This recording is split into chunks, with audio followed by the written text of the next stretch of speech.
The debate over who is the NBA's Billy GOAT, greatest of all time, has been a heated topic of discussion among fans, analysts, and internet trolls for decades. On one hand, you have those born after 2000, and on the other, you have those that are actually well informed about the game of basketball. Kidding, go easy on us keyboard warriors. If we keep it a buck, as we always try to do on this channel, the GOAT debate has been and always will be subjective. There's no clear-cut answer. Each era of basketball has produced its own set of great players, and outside of the virtual confines of NBA 2K, it's impossible to compare players from different eras. Some argue that Wilt Chamberlain and Bill Russell, who dominated in the 1960s, deserve recognition as GOATs. Others may point to Magic Johnson and Larry Bird, who revitalized the league in the 80s and had one of the greatest rivalries in NBA history. Many would argue Jordan because his impact on the game goes way beyond his individual stats and achievements. Of course, winning 6 championships in 8 years and having 5 MVP trophies to his name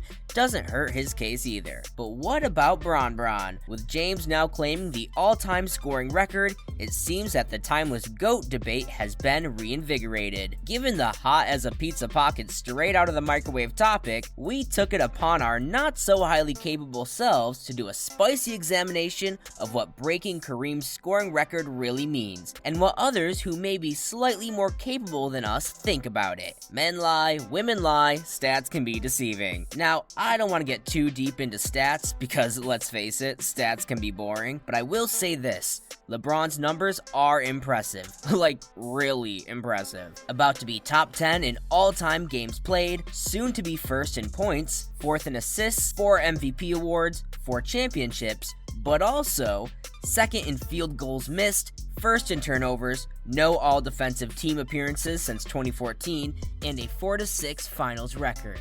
See, when a career stretches on long enough, all sorts of statistical anomalies will start appearing, like news stories of men biting dogs. For example, even all-time assist leader and passing connoisseur John Short Stockton is 5th on the turnover list. Kobe is 6th.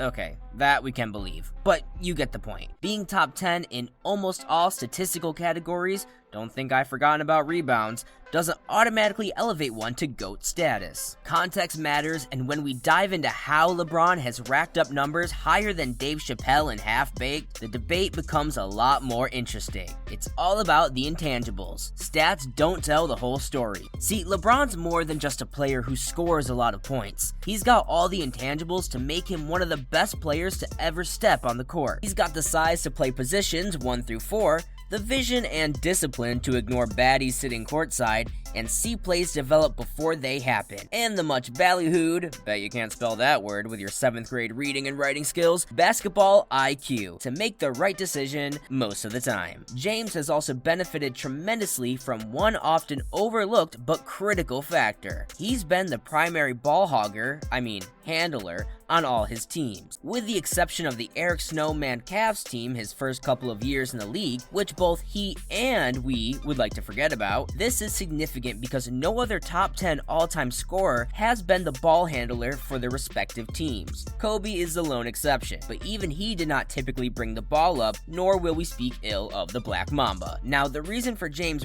running the point and handling the rock is perfectly justifiable because of all the intangibles we just talked about. But by handling the ball and leading the offense, LeBron is able to control the game and dish, drive, or shoot accordingly. He's seen every defense scheme imaginable in his 20-season career. Stat padding? We're no Skip Bayless, and we're not accusing the man of the most heinous crime in all of sports. Something worse than blaming everything on your teammates and taking none of the responsibility yourself. Stat padding. No, it's simply the nature of the beast when there is clear ball hogging going on and when your team just isn't all that good, like the current iteration of the No Lake Show. So LeBron has the stats, he has the intangibles, and he's got a clear advantage, ball hogging, that no other all-time scoring leader has had the benefit of. There's only one thing left to do. See what the experts say about whether breaking the scoring record moves LeBron any closer to the top cement head on the NBA Mount Rushmore. The verdict. No authoritative video on the subject of LeBron breaking the all-time scoring record can be made without the opinion of Ja Rule. Terrible.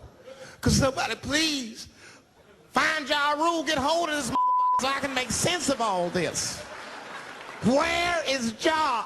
Okay, maybe not Ja, but perhaps the next best thing, like Draymond Green, who was weighed in on the subject, saying, and I quote, "There's nobody that has ever played the game of basketball that can do what LeBron James does on a basketball court.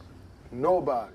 We don't know if Dre is upset at the fact that the Warriors haven't given him a max contract as he's been calling for, or if this is how he genuinely feels. But we'll take the man at his word since he's been up against LeBron himself. A more level-headed member of the new media, JJ Redick, whose teams were regularly bested by James in the playoffs, going 5-0 against JJ head-to-head, has also let his opinion be known.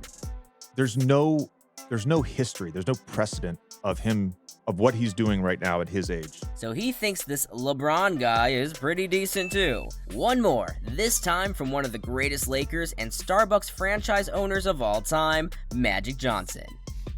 I think it'll be a hard pill to swallow.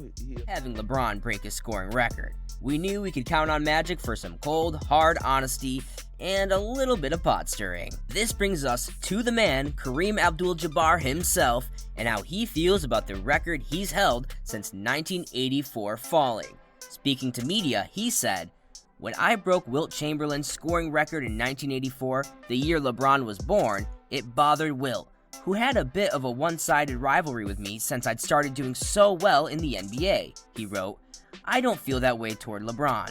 Not only will I celebrate his accomplishment, I will sing his praises unequivocally." We were kinda hoping for some Laker on Laker bashing here, but instead we got another episode of Everybody Loves LeBron. LeBron has been at the top of his game for over 2 decades, ever since Frodo was still walking Middle-earth looking for a damn ring. He has consistently proven himself as one of the most dominant forces in the association. He's won 4 MVP awards, 4 NBA championships, and has been named to the All-NBA First Team 13 times. With this latest achievement and the season he's having, averaging 30 points, 50% shooting from the field in year 20, he's solidified his place in the pantheon of basketball greats to an even greater extent. This much is indisputable. Where exactly among the greats does he rank? Definitely top 10. All jokes aside, LeBron's most significant accomplishment is his impact on the sport of basketball itself. Although he hasn't changed the way the game is played, that would be Steph Curry's domain, he has been the best player in a star-driven league for at least the last 17 or 18 years and done it playing team-first basketball. This has included 8 straight finals appearances at one point, leaving a lasting impression on kids watching the game for the very first time, who aspire to one day be in the league themselves. He's been the past decade's MJ, only instead of wanting to be like Mike, it's been about catching a lob like LeBron. For this alone, he ought to be applauded as a top 10 player, which is what we've done in this video. Love it, hate it, want to insult us? Do it down in the comments below and let us know where LeBron ranks on your all-time list.